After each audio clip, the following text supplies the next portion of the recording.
The moment Rebecca crossed her legs, I knew I was doomed. Her skirt inched higher, and my throat went dry. She was supposed to fix me. Instead, all I could think about was how her lips would taste. "Ricardo," she said, her voice sharp as a knife. "You're here because you want to change. Or do you?" I shifted in the leather chair, the scent of her vanilla perfume fogging my brain. Change.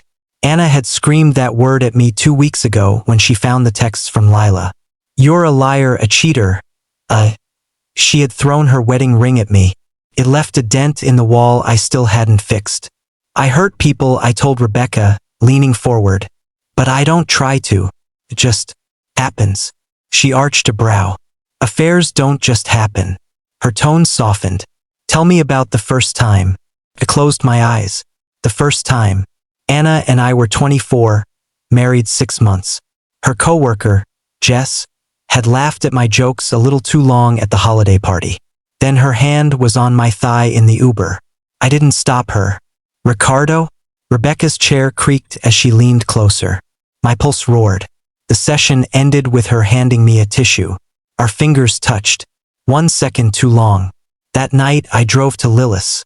Hector was out of town. Again. She answered in a silk robe, smirking.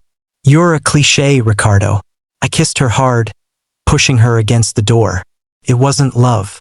It wasn't even lust anymore. It was a game. How close could I get before the clock ran out? But after, as Lila slept, I stared at my phone. Rebecca's professional headshot glared from her clinic's website. What is one more secret? Therapy felt like peeling off my own skin.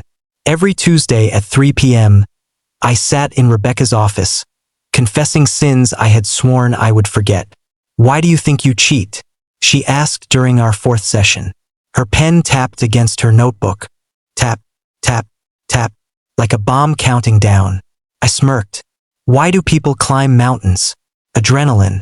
The rush of almost dying. She didn't laugh. "You're not climbing a mountain, Ricardo. You're burning down your life." The first time I cheated, I told myself it was an accident. Anna and I were fresh out of college, broke and living in a studio apartment that smelled like mildew. She worked late. I drank. Jess, her coworker, came over to drop off Anna's forgotten lunch. She stayed for tequila. When she kissed me, I didn't stop her. After, I vomited in the sink. Not from guilt, from fear of getting caught. But the second time, the third, that was the addiction. Anna made spaghetti that night. Garlic simmered in the air as she hummed to a radio song. I watched her from the kitchen doorway, her faded jeans, the freckle on her neck I used to kiss every morning. "How was therapy?" she asked, not turning around. "Fine. Did you talk about her?" "Lila." Always Lila now. My wife's voice tightened around the name like a noose. "It is not just about Lila," I said. "It is about patterns." Anna slammed the wooden spoon down. Red sauce splattered the stove. "Patterns? You screwed my best friend's wife for 8 months. That is not a pattern, Ricardo. That is a grenade." I reached for her, but she stepped back. "Do not. Just do not." The next morning, I met Hector for coffee. He didn't know about Lila. Nobody did except Anna and Rebecca. "You look like hell," he said, sliding me a black espresso. "Anna's not sleeping. She checks my phone. My emails." Hector snorted. "Should have gotten a burner." He meant it as a joke. But that's how it started with Lila. A burner phone hidden in my gym bag. Texts that made my blood hum. "Meet me in the parking garage. 3 p.m. "You ever think about cheating on Lila?" I asked suddenly. Hector froze. "What kind of question is that?" "Hypothetical." He stared into his coffee. "Nah. Love is too messy." "Love?" I almost laughed. Rebecca wore a gray sweater the next session. Soft, unbuttoned at the collar. "Tell me about Lila," she said. I leaned back, legs sprawled. "She is bold. Doesn't apologize. Once, we did it in my car outside her kid's piano recital." "Why her?" "Because she wanted me. No guilt. No strings." Rebecca's pen stopped. "And that's what you want? No strings?" "Strings choke you." She set down her notebook. "You're afraid of being known, Ricardo." Real intimacy terrifies you, so you chase shadows. The room felt too small. You think you know me? I think you're a coward. Her voice dropped. And I think you hate yourself for it. I stood, chair screeching. You don't get to judge me. Sit down. Her command froze me. For the first time, her calm cracked. Her eyes glistened. You're not the only one who is lonely, she whispered. The clock ticked. My heart pounded. Was this a test? A trap? Before I could speak, she stood. Session's over. That night, Anna found a receipt in my jacket. A hotel bar charge from 2 days prior. Who were you with? She hissed, paper crumpled in her fist. No one. I had a drink alone after work. She laughed, wild and broken. You're lying. You're always lying. I wasn't. But the receipt wasn't mine. The receipt burned in my pocket like a lit fuse. Hilton downtown. 8:32 p.m. 2 glasses of Merlot. Anna hadn't slept in days. She had started hiding knives in the dishwasher. Who was she? She had screamed that morning, her eyes raw. I had grabbed my keys and left. The hotel lobby was all marble and false smiles. I slid the receipt to the clerk. I think this was charged to the wrong card. She squinted. Name? Rebecca Marlowe. The clerk's nails clacked on the keyboard. Room 414. Last Tuesday. Last Tuesday. Rebecca's calendar had said client dinners that evening. My jaw tightened. Who were you drinking with? You followed me. Rebecca's voice was ice. I had barged into her office after hours. The receipt crumpled in my fist. Her desk lamp cast shadows across her face. You lied, I said. She stood, arms crossed. I don't owe you explanations. Were you with someone? Her laugh was bitter. You're one to talk. The air between us crackled. Her perfume, vanilla and something darker, wrapped around me. This is how it starts, I thought. This is how it always starts. Flashback. The first time wasn't in the studio apartment. It was in Jess' car, rain smearing the windows. Anna thought I was working late. Jess' mouth was cherry chapstick and recklessness. You're a bad person, she had whispered, her hands under my shirt. I didn't disagree. Lila texted as I left Rebecca's office. Hector knows. We need to talk. I ignored it. Let Hector punch me. Let Anna leave. All I could see was Rebecca's throat, the pulse fluttering as I had stepped closer. Why do you care who I drink with? She had hissed. Because I wanted to be me, I didn't say. Anna hired a PI. I spotted him outside Starbucks. A bald man in a Ford sedan, snapping photos as I bought coffee. I waved. He didn't wave back. That night, I dreamt of Rebecca. Her hands in my hair, her teeth on my collarbone. I woke up sweating, Anna's back turned to me. At our next session, Rebecca wore red. A warning color.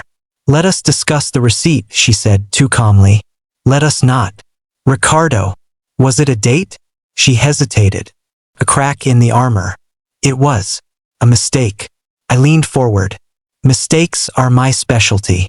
Her chair creaked as she stood, pacing. You need to focus on your marriage. On Anna. You're changing the subject. She whirled, her eyes blazing. You're obsessed with winning. Even here. Even with me. I stood, closing the space between us. And you're obsessed with pretending you don't want this. Her breath hitched. The room hummed. Then her hand brushed mine. A graze of skin. This can't happen, she whispered. But her fingers lingered. The first time we kissed, she drew blood. Rebecca's office was dark, the blinds half closed. Streetlights sliced through the room as she pinned me against the door, her mouth savage. I had come to confess. Anna found the photos, but Rebecca's hands were already in my hair, her hips grinding against mine. Tell me to stop, she breathed, biting my lip. I didn't. Her desk was cluttered with files. My name on one. Patient. Ricardo Vega. Diagnosis. Compulsive infidelity. Papers scattered as I lifted her onto the wood, her legs locking around me. This wasn't therapy. This was a freefall. Afterward, she traced the scratch marks on my back. I will lose my license, she said, voice hollow. I laughed. Now you care about rules? The photos arrived that night. Anna slid them across the kitchen table like a dealer shuffling cards. Grainy shots of me and Rebecca entering her office after hours. My hand on her waist. Who is she? Anna asked, eerily calm. No one. She flipped another photo. Rebecca's head thrown back in laughter, my thumb brushing her jaw. Evidence of happiness. Something Anna and I hadn't shared in years. Was it revenge? Her voice cracked. Because of Lila? I said nothing. The truth was worse. Rebecca wasn't revenge. She was redemption. A sick, twisted version of it. Anna stood, her chair screeching. I am done crying. I am done begging. Get out. Lila cornered me at the gas station. No silk robe this time, jeans, a hoodie, fury. Hector's filing for divorce. He knows everything. You swore you would never tell. I didn't. She stepped closer, her breath hot. He found your texts. You're sloppy, Ricardo. Always have been. Panic clawed my throat. What do you want? Fix it. Tell him it was all me. That I seduced you. Or what? Her smile chilled me. Or I will tell him you raped me. Hector came at midnight. I opened the door, and his fist crashed into my jaw. I fell, tasting copper. You're dead, he roared, kicking my ribs. You and Lila. Was it a joke? Was I your punchline? I curled into myself, laughing through the pain. He didn't understand. None of them did. Cheating wasn't about sex. It was about power. About watching someone choose you, again and again, even as you destroyed them. Hector spat on me. You're gonna tell Anna. Tonight. Or I will. I drove to Rebecca's. She opened the door in a threadbare t-shirt, no bra. I didn't speak. Just kissed her, pushing her against the wall. She fought at first. We can't. But then her nails dug into my shoulders. We fucked on her living room floor, angry and silent. After, she smoked by the window, her body glowing in the moonlight. I am pregnant. The words hung there. I stared at her. Is it mine? She blew out smoke. Does it matter? Anna was waiting when I got home. She held up a scarf, red silk, Rebecca's scent clinging to it. This was in your car. My lie died on my tongue. She smiled, tears streaming. You will die alone, Ricardo. And I will laugh. Rebecca's pregnancy test sat on my dashboard like a grenade. Positive. I had driven for hours, windows down, the wind screaming. When I finally texted her, we need to talk. She replied with an address. Clinic. She was already in the waiting room, sunglasses hiding her eyes. You don't have to stay, she said. I sat anyway. The nurse called her name. Rebecca stood, trembling. For a heartbeat, I thought of Anna. How she had begged for a baby years ago. How I had said, not yet. Wait. I grabbed Rebecca's wrist. What if we kept it? She ripped her arm free. We? You don't get to play hero now. Anna's lawyer served papers that afternoon. Divorce. The terms were brutal. The house, the savings, everything. Post-it was stuck to the last page. Rot in hell. Hector called as I packed my bags. You're trending online, buddy. He had leaked security footage to Rebecca's clinic. Grainy black and white loops of us kissing against her office door. Her employer fired her by email. The state revoked her license. I drove to her apartment, but she was gone. Just a note. You were the worst kind of addiction. Flashback. Anna and I at Coney Island years ago. She had won a stuffed bear at ring toss, beaming like a kid. We will name him Ricardo Jr. I had kissed her, salt water on our lips. That night, I cheated for the third time, a bartender named Mara. Anna found the hotel keycard. She still took me back. Lilith's police report arrived next. Sexual assault. Her statement was poetic. He manipulated me. Threatened to tell Hector I came on to him. The cops came at dawn. Cuffs tight on my wrists. Anna watched from the porch, sipping coffee. Bail emptied my account. My lawyer said Lila would fold if I admitted to the affair publicly. I refused. Pride? Stupidity? Maybe both. The final blow came in a voicemail. Rebecca's voice, frayed. I miscarried. Don't call. I played it on loop in my empty apartment, the walls stripped bare. Anna's dent from the wedding ring still mocked me. Hector found me at a dive bar months later. He didn't punch me, just slid a whiskey across the table. Why would you do it? Lila, Rebecca, Anna loved you. I swirled the drink. Love felt like a cage. And now, the ice clinked. Now there's no one left to forgive me. He left without finishing his beer. Tonight, I sit in the dark, Rebecca's scarf in my hands. Anna's right, I will die alone. The ghosts don't even visit anymore. I never learned how to stay. The silence doesn't answer. If you felt every twist and fall of Ricardo's self-destruction, smash the like button, share the story with someone who loves messy dramas, and subscribe for more morally gray tales. Ring the bell so you don't miss the next saga of lust, lies, and redemption.